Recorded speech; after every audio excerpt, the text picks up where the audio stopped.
Secunderabad Boinapalli police స్టేషన్లో లంచం తీసుకుంటూ ఓ మహిళా ఎస్ఐ ఏసీబీ అధికారులకు పట్టుబడింది. ఓ కేసు విషయంలో లంచం ఇస్తేనే స్టేషన్లో ఉన్నతాధికారులకు కూడా నచ్చచెబుతానంటూ డబ్బులు డిమాండ్ చేసింది. అయితే లంచం ఇవ్వడం ఇష్టం లేని బాధితుడు నేరుగా ఏసీబీ అధికారులకు ఫిర్యాదు చేశాడు. లంచం తీసుకుంటూ ఉండగా ఏసీబీ అధికారులు మహిళా ఎస్ఐ నందితను రెడ్ హ్యాండెడ్గా పట్టుకున్నారు. సీఐతో పాటు మరికొంతమంది సిబ్బందిని విచారించిన ఏసీబీ అధికారులు వారి ప్రమేయం లేదని నిర్ధారించారు. నందిత క్యాబిన్తో పాటు ఇతర పత్రాల్ని తనిఖీ చేశారు.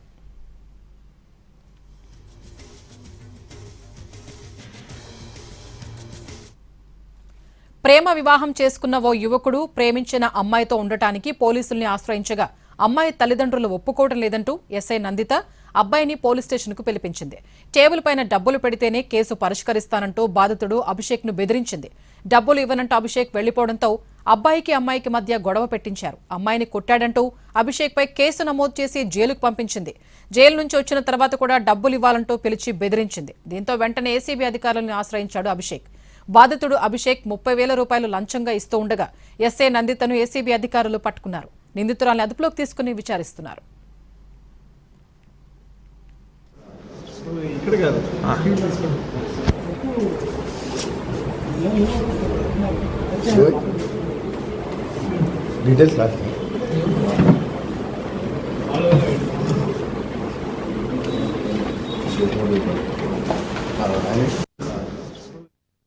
ప్రతి ఒక్కటి చూడండి, చూసి మీరు డిసిషన్ తీసుకున్నంటే మేడం అన్నది ఇవన్నీ వేస్ట్, ఇవన్నీ మాట్లాడతలేదు, టేబుల్ మీద పెడితే మన వర్కౌట్ అవుతుంది అని చెప్పేసి అన్నారు.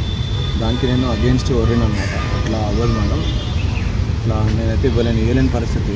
బయట జాబ్ సిచ్యువేషన్ బాగాలేదు, మా భార్య ప్రెగ్నెంట్ ఉన్న టైంలో నేను మీకు ఎందుకు ఇచ్చుకోవాలని. సరే వీడి వినేటట్టు లేడు, వీనికి నా స్టైల్లో చెప్తా అని చెప్పేసి మేడం అన్నది. ఇంకా కొంచెం నా మీద అట్లా అగేన్స్ట్ ఉండేసరికి నేను కూడా ఇగ్నోర్ చేశాను. వచ్చిన తర్వాత మేడంని కూడా రిక్వెస్ట్ చేసిన ఎవ్రీ మండే సిగ్నేచర్ పెట్టుకున్నాను. సరే పెడుతున్నాను మేడం, ఎవ్రీ మండే అంటే సిగ్నేచర్కి 1-2 అవర్స్ అవుతుంది సార్. కానీ మేడం ఏం చేసేవారంటే మార్నింగ్ 10 నుంచి ఈవినింగ్ 2:30 దాకా పెట్టేసి ఎక్స్పెక్ట్ చేయడం, కానిస్టేబుల్కి చెప్పకపోయడం ఇవి